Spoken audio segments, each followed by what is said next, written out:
Hello friends, आपका पैसा smart channel पे फिर से स्वागत है। और जैसे हमने कहा था, हम एक नई सीरीज आपके सामने पेश करने वाले हैं।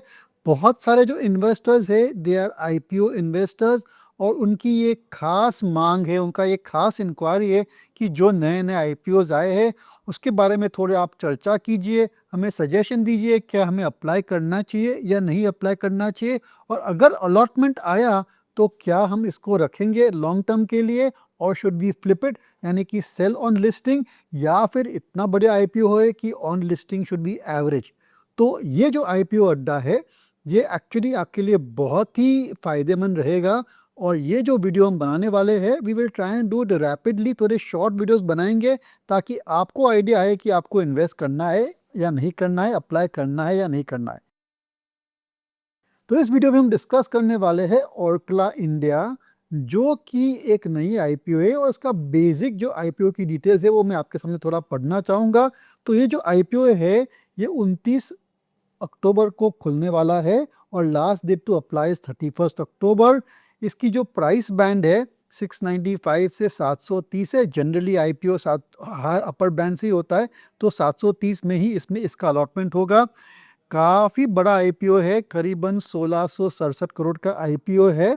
और ये जो है, ये ऑफर फॉर सेल है, यानी कि जो आप पैसा अप्लाई करेंगे वो सीधा सीधा प्रमोटर को जाने वाला है, कंपनी में नहीं आने वाला है। तो ये एक फैक्टर बन जाता है कई इन्वेस्टर्स की। ये एक थोड़ी डिसअपॉइंटमेंट होती है कि जो पैसा हम दे रहे हैं we are giving to the promoter and not to the company. लेकिन फिर भी जो प्रमोटर्स है जिन्होंने इस कंपनी को इस लेवल पर लेके आए हैं, they are looking for exit option. So ये जो आईपीओ है is providing an exit opportunity for existing investors. ये जो ओर्कला है, it is part of Orkla, जो कि एक नॉर्वेजियन कंपनी है। इसकी होल्डिंग कंपनी है, एक एमएनसी कंपनी है। और ये जो कंपनी है उसका focus is on food products.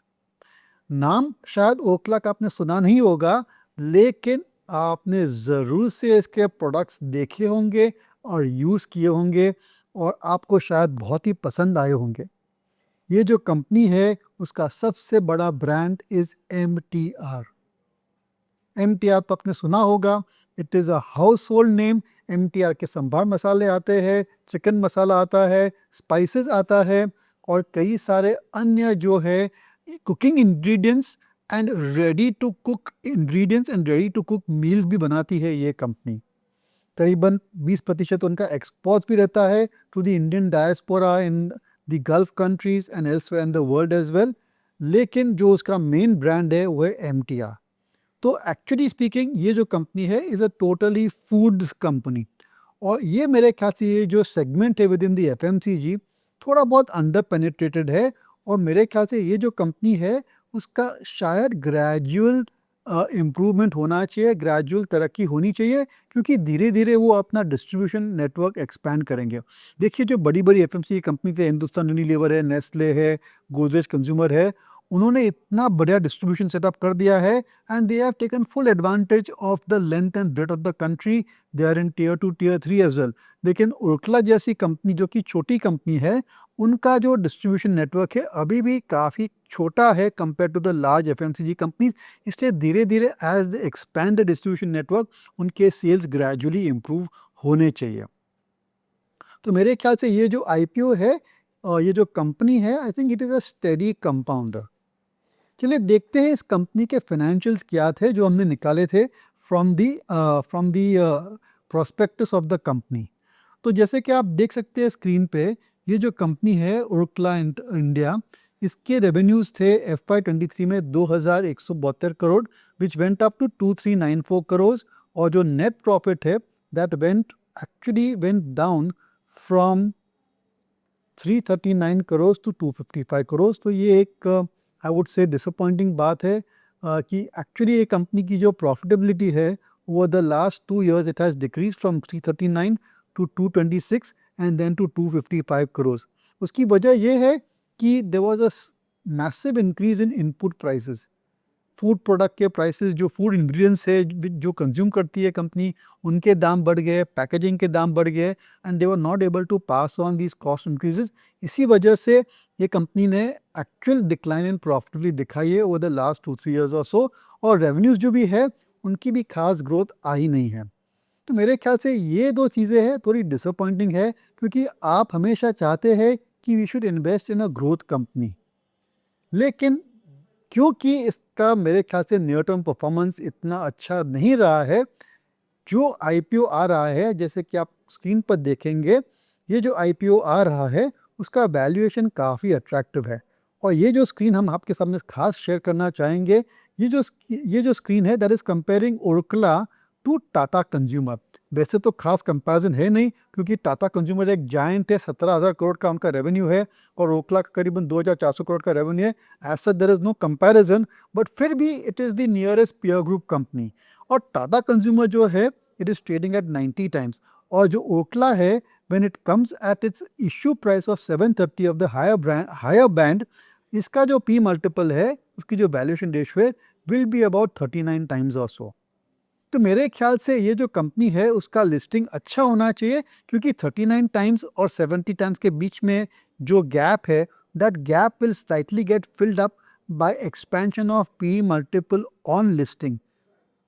तो मेरे ख्याल से ये जो कंपनी है उसका लिस्टिंग अच्छा रहना चाहिए, क्योंकि अट्रैक्टिव वैल्यूएशंस पे आ रही है। देखिए, जो कंज्यूमर बिजनेसेस है, large consumer businesses are trading at 50 60 70 times or so, और ये जो आईपीओ आ रहा है is coming at about 40 times. तो definitely on listing you should get some gains.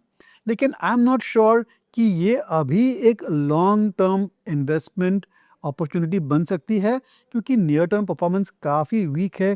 पिछले 3-4 साल के रेवेन्यूज़ इतने अच्छे आए नहीं हैं, प्रॉफिट्स भी डाउन है, करंट वर्किंग भी देखेंगे तो जो जून क्वार्टर के जो आंकड़े थे, they were pretty much flat. Revenues went from 564 crore to 597 crore, adjusted EBITDA from 102 crore to 112 crore, और प्रॉफिट आफ्टर टैक्स जो है that went up from 72 crore to 79 crore as well. तो मेरा कंक्लूजन ये है, ज़रूर से आईपीओ में अप्लाई कीजिए, अट्रैक्टिव वैल्यूएशंस पर आईपीओ आ रहा है, but on listing if you get a good gain, मेरे राय में आई think you should try and exit out of this IPO. ये लॉन्ग टर्म स्टॉक का मटेरियल है नहीं, लेकिन इसको हम ज़रूर से ट्रैक करेंगे आपके लिए। अगर रिवाइवल देख रहे हैं, अगर नए ग्रोथ फेज में ये कंपनी जा रही है, then definitely we can look at it again. Basic जो उनका ऑपरेशन है इंटरेस्टिंग है, उनकी जो प्रेजेंस है, that presence in the FMCG industry is in a category where the penetration is low, यानी कि ग्रोथ अपॉर्चुनिटी है। Why is the company not able to grow much faster? I think the answer to that will come later on post listing. So nonetheless apply कीजिए, but on listing I am not sure आपको allotment आया तो I would at least exit the company. दोस्तों, हाल ही हमने देखा है कि जो मोटरसाइकिल की दुर्घटनाएं हैं वो बढ़ रही है। देखिए, हमारे रास्ते भी खराब है, इसकी वजह से we are seeing a lot of two wheeler accidents. अभी एक ऐसे कंपनी आ रही है लिस्टेड स्पेस में, which is protecting the safety and protecting the life of the rider. ये जो कंपनी है वो इंडिया की लार्जेस्ट हेलमेट मैन्युफैक्चरिंग कंपनी है, और जो हेलमेट्स थे, जो अनऑर्गेनाइज सेक्टर में बन रहे थे, I am not sure they are of the best quality and provide the best safety. लेकिन स्टड एक्सेसरीज के जो हेलमेट्स है, they have been of the best quality, उनकी डिज़ाइन भी फैंटास्टिक है, और उनका जो मेन ऑब्जेक्टिव है which is to protect the rider in the case of an accident, I think it is doing a good job around that. तो अगर आपको इस कंपनी के बारे में और जानना है तो प्लीज़ ये वीडियो आगे और देखिए। चलिए देखते हैं इस जो आईपीओ आ रहा है उसकी खास फीचर्स, उसके खास जो है डेटा पॉइंट्स क्या है। तो ये जो आईपीओ है, इसकी ओपनिंग डेट है 30 October and it will close on 3 नवंबर। ये जो आईपीओ है, it is also only an offer for sale, यानी कि जो प्रमोटर्स है वो एग्जिट लेने वाले हैं, जो उनके इन्वेस्टर्स है they are taking an exit from this particular company. और जो आईपीओ है उसकी टोटल वैल्यू है अबाउट 455 करोड़ और सो। तो ये जो कंपनी है, actually it's a offer for sale, यानी कि जो भी आप इन्वेस्ट करेंगे, it is not going to the company, but it is going to the promoters, और it is going to the strategic investors in this particular company. जैसे मैंने कहा कि ऑन द होल ये जो इंडस्ट्री है, इसमें ग्रोथ अच्छी आनी चाहिए। A, because of regulatory requirement, and B, because of shift from unorganised to organised. और स्टड्स जो है काफ़ी एग्रेसिव कंपनी है, they keep on launching new designs and new products as well. तो शायद ये जो कंपनी है, आई थिंक उसकी ग्रोथ पाथ भी अच्छी रहनी चाहिए over the next few years or so. चलिए कंपनी के फाइनेंशियल डिस्कस करते हैं, जो कि हमने प्रोस्पेक्टस से एक्चुअली एक्सट्रैक्ट किए है, प्रोस्पेक्टस से हमने कॉपी की है यहाँ पर। तो ये जो कंपनी है, इसकी सेल्स देखेंगे तो sales have been going up from 499 crore to in March 23 to 529 crore in March 24 and further to 583 crore in March 25। I am a bit disappointed कि ऐसी जो कंपनी है, जिसकी मेरे ख्याल से ग्रोथ ट्रेजेक्ट्री अच्छी होनी चाहिए because of the basic industry it is in, from that point of view ये कंपनी की ग्रोथ रेट्स इतनी खास है नहीं, it is kind of in the single digit also. Company के प्रॉफिट्स देखेंगे तो यहाँ पर भी आप देखेंगे तो प्रॉफिट्स हैव बीन इंक्रीजिंग, यानी कि operating profit margin, net profit margin company की बढ़ रही है and actually profits went from 33 crore in FY23 to 69 crore in FY25। ये जो कंपनी है, इसकी वैल्यूएशन के बारे में अगर हम बात करेंगे तो एट द IPO प्राइस, यानी कि जो अपर बैंड का IPO प्राइस है एट 585, और अगर हम जून क्वार्टर के जो अर्निंग्स है उसको एनुलाइज करते हैं तो it is coming at a price to earning multiple of 28 times.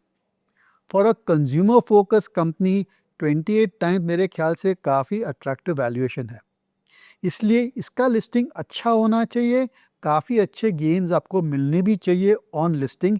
Just keeping that in mind, मेरे ख्याल से आपको इसमें अप्लाई ज़रूर से करना चाहिए, और अगर आपको अलॉटमेंट मिल गया then definitely I think you will be sitting on good profit. लेकिन क्या ये लॉन्ग टर्म स्टोरी है? I am not so sure, क्योंकि अगर ये लॉन्ग टर्म ग्रोथ स्टोरी होती then definitely you would have seen stronger growth in the last 3-4 years और सो, पर ऐसे हुआ नहीं है। अगर आप देखेंगे इस कंपनी की ग्रोथ रेट्स, जो एक्चुअल रेवेन्यूज़ है, that has not been as fast. देखिए, हम जब कंज्यूमर ओरिएंटेड बिजनेस को स्टडी करते हैं, we expect at least 15-20% of our growth rate which has not come in Studds accessories. इसलिए ये जो IPO है, मेरी राय में आपको अप्लाई करना चाहिए, लेकिन ऑन लिस्टिंग आपको अच्छे गेंद मिलेंगे, क्योंकि जो वैल्यूएशन है वो काफ़ी अट्रैक्टिव लेवल्स पर आ रही है। ये जो वैल्यूएशन जो अट्रैक्टिव लेवल्स पर आ रही है, दैट विल गेट नॉर्मलाइज्ड और एडजस्टेड ऑन लिस्टिंग। उसके बाद आई एम नॉट सो श्योर, लेकिन इंडस्ट्री इंटरेस्टिंग है, कंपनी इंटरेस्टिंग है। अगर ये नए ग्रोथ फेज में जाती है तो आपके सामने फिर से लेके आएंगे इन अवर पैसा मेकर सीरीज। आई होप कि हमने इस कंपनी के बारे में अच्छी जानकारी आपको दी है एंड आप अच्छा खुद का डिसीजन ले सकते हैं कि अगर आपको अप्लाई करना है। मेरे ख्याल से अप्लाई तो करना ही चाहिए, डाउन साइड रिस्क बहुत ही कम है, और एप्लीकेशन में अगर आपको अलॉटमेंट मिला तो शायद आपको रखना चाहिए या नहीं रखना चाहिए, ये प्रश्न का जवाब मैंने ऑलरेडी दे दिया है। लेकिन ऐसी इंटरेस्टिंग कंपनी लिस्ट हो रही है तो उसको हमेशा अपने रेडार पे रखिए। इस वीडियो जो IPO अड्डा है, इसमें हम एक काफ़ी इंटरेस्टिंग और शायद कंट्रोवर्शियल कंपनी के बारे में डिस्कस करेंगे, और ये जो कंपनी है उसका नाम है लेंसकार्ट सॉल्यूशंस। सोशल मीडिया में अगर आप पढ़ेंगे तो बहुत सारे व्यूज़ आ रहे हैं, कई एक्सपर्ट्स का मानना है कि बहुत ही महंगा इशू है, जिस वैल्यूएशन पे आ रहा है इट्स नॉट जस्टिफाइड। अभी भी ये जो कंपनी है, if you look deep into it, it is kind of a loss making. अगर आप अदर इनकम निकाल देते हैं तो डेफिनेटली ये लॉस मेकिंग कंपनी है। ज़रूर से ग्रोथ बहुत ही बढ़िया आई है और काफ़ी अच्छा एक्सपेंशन किया है in terms of new stores, in terms of design, बहुत ही बढ़िया बिजनेस उन्होंने सेटअप किया है, पर अभी भी there is no solid profit. चलिए डिस्कस करते हैं लेंसकार्ट के बारे में, लेकिन आगे जाने से पहले some basic facts about the IPO। तो ये जो IPO है, ये जो लेंसकार्ट का IPO है, इट इज़ ओपनिंग ऑन 31 अक्टूबर, और 4 नवंबर को इसका लास्ट डेट है एप्लीकेशन करने के लिए। इश्यू का प्राइस है 382 टू 402 रुपीज़ और सो, शायद 402 में ही इसका अलॉटमेंट होगा। और ये जो total value of the issue is 7,200, फिर से रिपीट करता हूँ, 7,278 करोड़, यानी कि काफ़ी बड़ा इशू है। और यहाँ पर हम देखेंगे तो फ्रेश इशू करीबन 2,150 करोड़ का है, and offer for sale by existing investors, could be promoters, could also be other strategic investors। ये ऑफर फॉर सेल है इज अबाउट 5,128 करोड़। तो पहले तो कंपनी के बारे में बात करते हैं। जो लेंसकार्ट है वो इंडिया की largest eyewear, retail eyewear company है। ऑमनी चैनल कंपनी, यानी कि उनके फिजिकल स्टोर्स भी है, आप ऑनलाइन भी खरीद सकते हैं। एंड टू एंड ऑपरेशन है उनका, मैन्युफैक्चरिंग भी करती है, असेंबली भी करती है, and they have got good suppliers in China and in India, जिसकी वजह से they're able to come out with exciting new designs and rapidly improve the stock quality and also rapidly increase their distribution network. ये मात्र केवल एक company listed होगी which is focus totally only on eyewear, यानी कि spectacles हो या goggles हो, it be focused only on that. So on that basis अगर आपको लग रहा है कि इंडिया की जो आईवेयर इंडस्ट्री है, इंडिया की जो रिटेल स्पेक्टिकल और गॉगल्स की जो इंडस्ट्री है, अगर इसकी ग्रोथ रेट अच्छी होने वाली है, then definitely this company will do pretty well. क्योंकि देखिए, we are a very large country, इतना बड़ा पॉपुलेशन है हमारा, और सभी लोगों को धीरे धीरे are looking at getting either goggles or spectacles, यानी कि demand because of the population, because of demographics will certainly remain very very good. लेकिन क्या ये कंपनी लॉन्ग टर्म में वैल्यू क्रिएट कर सकती है? I am not so sure. और I would like to state कि जो ऐसी कंज्यूमर ओरिएंटेड बिजनेसेस की आईपीओ आए हैं और लिस्टिंग हुआ है, लिस्टिंग में ज़रूर से अच्छे गेन्स मिले थे, लेकिन when you look back 3 months, 6 months, 12 months down the line, returns have been okay. जैसे कि नाइका आप देखेंगे, which is into beauty and personal care, काफ़ी hyped up issue था, on listing there were good gains, फिर उसके बाद we had seen a correction in the stock. Same is the case with Brainbees, यानी कि जो फर्स्ट क्राई उनकी जो पोर्टल थी, उनकी जो ब्रांड थी, which is into baby and infant wear, उसका भी आईपीओ सक्सेसफुल था, गेन्स भी थे on listing, but thereafter I think the returns have been pretty much disappointing. और तीसरी कंपनी थी Honasa, which is also into beauty and personal care. वहाँ पर भी देखा था कि the company has corrected significantly from its all time highs. इसी वजह से शायद हमें लग रहा है कि लेंसकार्ट का भी यही परिणाम होगा. It may get good premium on listing, लेकिन आगे चलते I am not sure the results and the returns will be good for the investors who are remaining invested, क्योंकि वैल्यूएशन इतनी हाई है. देखिए, ऑन लिस्टिंग इसकी करीबन $8 बिलियन की वैल्यूएशन हो जाएगी और कंपनी के कुछ खास प्रॉफिट्स है नहीं. Of course the revenues are growing fast as we will discuss in the financials, but end of the day अगर प्रॉफिट्स नहीं आती है तो डेफिनेटली इन्वेस्टर की डिसअपॉइंटमेंट आ जाती है. चलिए, इस कंपनी के जो फाइनेंशियल्स है वो थोड़े डिस्कस करते हैं और आपको शायद उसमें आइडिया हो जाएगा कि बेसिकली ये कंपनी की जो परफॉर्मेंस है, जो प्रॉस्पेक्ट्स है, वो क्या है. तो लेंसकार्ट जो है, जैसे मैंने कहा, और यहाँ पर स्क्रीन पर भी आप देख सकते हैं, काफ़ी अच्छी टॉप लाइन ग्रोथ इसने दिखाई है. टोटल सेल्स यानी कि revenues from operations went from 3,788 crore to 6,652 crore in FY25, और जो उसके जो प्रॉफिट्स थे, जो कि लॉस करता था 97 crore, it came to a profit of 389 crore. लेकिन वो भी एक वन टाइम इनकम की वजह से है, बट ब्रॉडली हम ये कह सकते हैं कि company is now kind of breaking even. अगर जून क्वार्टर के आंकड़े देखेंगे तो जून 25 में ये कंपनी की रेवेन्यूज थी करीबन 1900 करोड़ फ्रॉम 1500 करोड़, यानी कि काफ़ी अच्छी ग्रोथ रेट दिखाई थी in revenues. And actually the company reported profits of 109 crore also.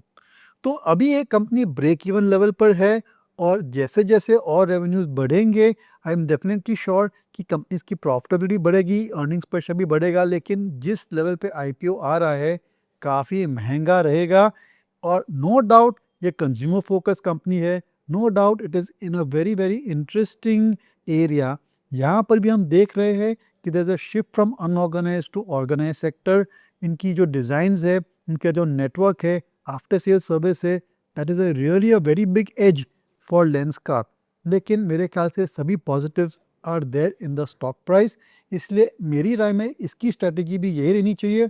Apply कीजिए आईपीओ में, बड़ा आईपीओ है, शायद ज़रूर से आपको अलॉटमेंट मिल जाएगा, लेकिन on listing I would like to exit from Lenskart. और फिर अगर कंपनी की profitability is surprising us, then we can look at re-entering the stock maybe at the same level or lower.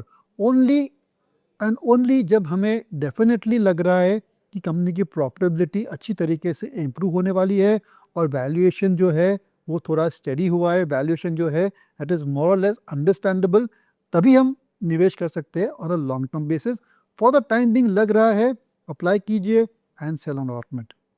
तो ये था हमारा डिस्कशन ऑन लेंसकार्ट सॉल्यूशन. ये हमारी राय है, आप अपना निर्णय खुद लीजिए, खुद रिसर्च कीजिए, आपको अप्लाई करना, नहीं करना, अलॉटमेंट आया, रखना, नहीं रखना, ये सब आपकी ज़िम्मेदारी है। And please be aware that investing in stocks is a risky proposition और आपको खुद अपना रिसर्च करना चाहिए। अगर आपकी कोई राय है इस कंपनी के बारे में तो प्लीज़ हमारे कमेंट सेक्शन में लिखिए and certainly we will respond to you. और आई होप कि आपको ये जो हमारी जो नई सीरीज़ है आईपीओ अड्डा आपको पसंद आई हो, क्योंकि कई सारे इंटरेस्टिंग आईपीओज आने वाले हैं इस साल में और next year, and you would like to give our view and our understanding of this IPO, ताकि आप भी अच्छे आईपीओ इन्वेस्टर बन सके। Thank you. This podcast is produced by Elixir Equities Private Limited, a SEBI registered research analyst. Registration number INA 00004787. The information provided in this podcast is for educational and informational purposes only and should not be considered as investment advice. Investment in securities market are subject to market risks. We strongly advise all investors to read all related documents carefully before investing.